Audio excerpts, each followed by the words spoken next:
নমস্কার বন্ধুরা, মোয়ের হেসেলে আপনাদের সবাইকে স্বাগত। আজকের রেসিপি মুচমুচে বকফুলের বড়া।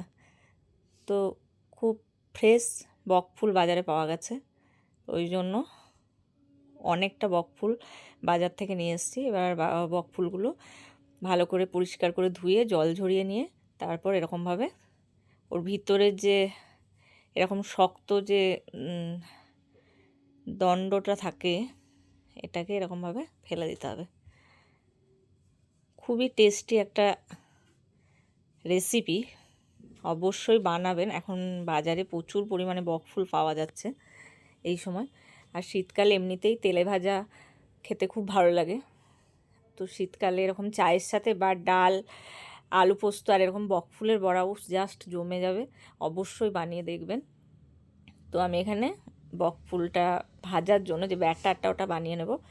তো এখানে বেসন নিয়েছি আমি 3 চামচ মতো, বড় 1 চামচ চালের গুঁড়ো নিয়েছি, কাশ্মীরি লঙ্কার গুঁড়ো নিয়েছি, হলুদ নেব, আর নেব লবণ, আর খুব সামান্য খাবার সোডা, আর দেব কালো জিরে। এবার ভালো করে এটা মিশিয়ে নেব। তারপর জল দিয়ে এটাকে গুলে নেব।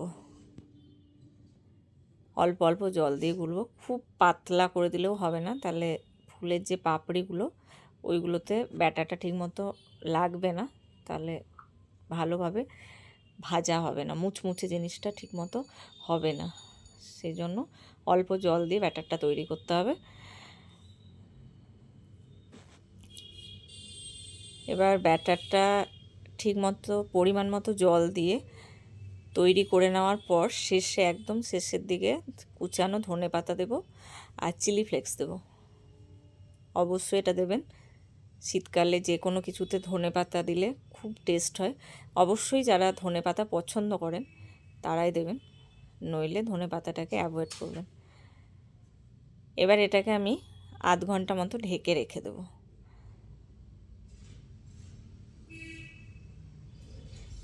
তারপর যখন আমি এটা ভাত খাওয়ার সময় আমরা এই আইটেমটা করেছিলাম, তো যখন আমরা ভাত খাচ্ছিলাম তারপর আমি তখন গরম গরম ভেজেছি।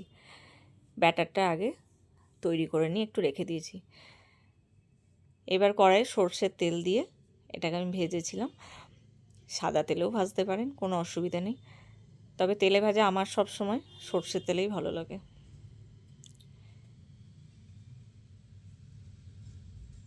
দেখুন ব্যাটারটা এরকম, থিকনেসটা এরকম হবে।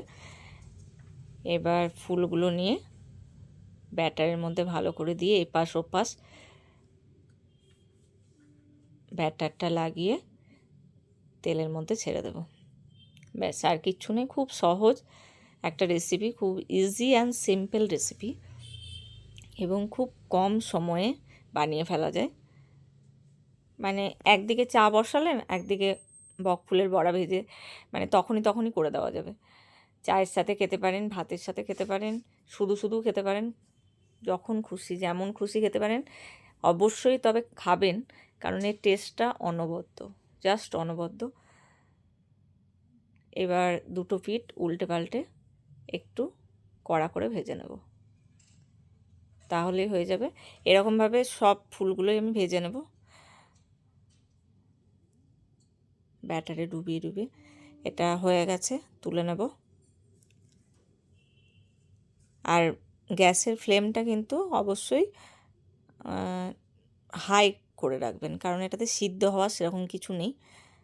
তো খুব কম, অল্প তেলে এরকমভাবে মুচমুচে জিনিসটা হবে না। অল্প তেলে হলে তেলটা বেশি তেল চুপচুপি টাইপের হয়ে যাবে, একদম তেল চপচপ করবে, ওটা ভালো লাগবে না। এরকম তেলে ভাজা একটু হাই ফ্লেমে করতে হবে, তাহলে মুচমুচেটা বেশি হবে।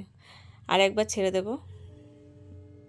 বকফুলগুলোকে ব্যাটারে ডুবিয়ে ডুবিয়ে। আমি যেহেতু অল্প তেল দিয়েছি তাই আমি এখানে দুটো করে ভাজছি। তেলের পরিমাণ যেরকম দেবেন সেরকম করে ভেজে নেওয়া হবে, আর ভাজতে টাইমও খুব কম লাগে। ভিডিওটি ভালো লাগলে লাইক করবেন, শেয়ার করবেন, রেসিপিটি অবশ্যই ট্রাই করবেন এবং কমেন্ট করে জানাবেন কেমন লাগলো। ধন্যবাদ।